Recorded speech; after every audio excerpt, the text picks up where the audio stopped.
Σωστά ο διαιτητής δίνει το φάουλ και την κίτρινη κάρτα. Το βλέπετε εδώ.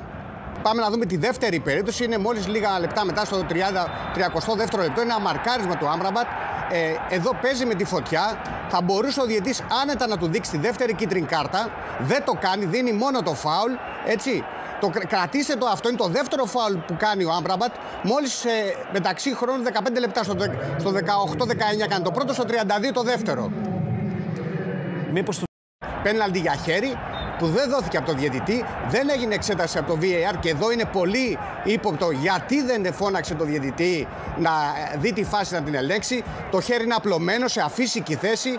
Η μπάλα βλέπετε ότι βρίσκει στο χέρι, στο απλωμένο χέρι εδώ πέρα. Κάνει και κίνηση ο ποδοσφαιριστής στο τέλος και την παίζει. Ήταν μια περίπτωση πέναλτι στην οποία ο διαιτητής δεν έδωσε παράβαση και δεν ελέγχθηκε και από το VAR.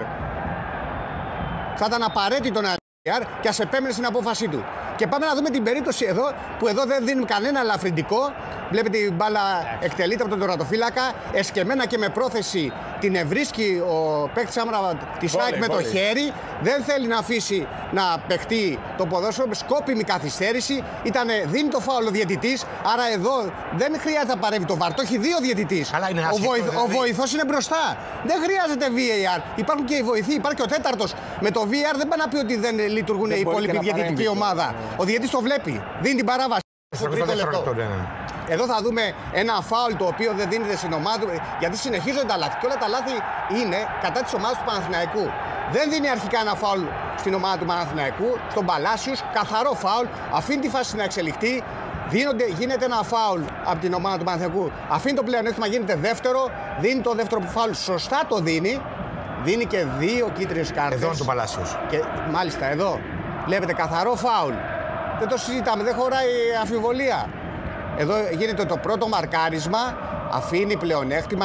Το διαιτητής δίπλα δεν δίνει την άλλη παράβαση. Ήταν μια καθαρή παράβαση. Ένα καθαρό φάουλ. Βλέπετε το διαιτητή με ανοιχτό πεδίο. Δεν τον ενοχλεί τίποτα.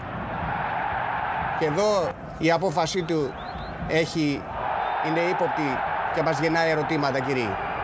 Πάμε να δούμε εδώ την περίπτωση. Εδώ χρησιμοποιεί κατά της ομάδας του Παναθηναϊκού. Τυχαίο, Αντώνη μου, δεν γνωρίζω. Κοιτάξτε εδώ, κύριοι, στο 90 λεπτό δίνει παράβαση πέναλτι. Υπάρχει φάουλ στο σημείο, στη μικρή περιοχή για σπρώξιμο, δεν το αναγνωρίζει.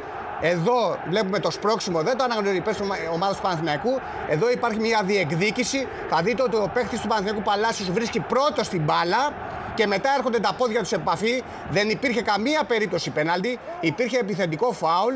Ο διαιτητής λοιπόν εδώ αξιοπερίεργα γυρίζει τη φάση από πέναλτι σε φάουλ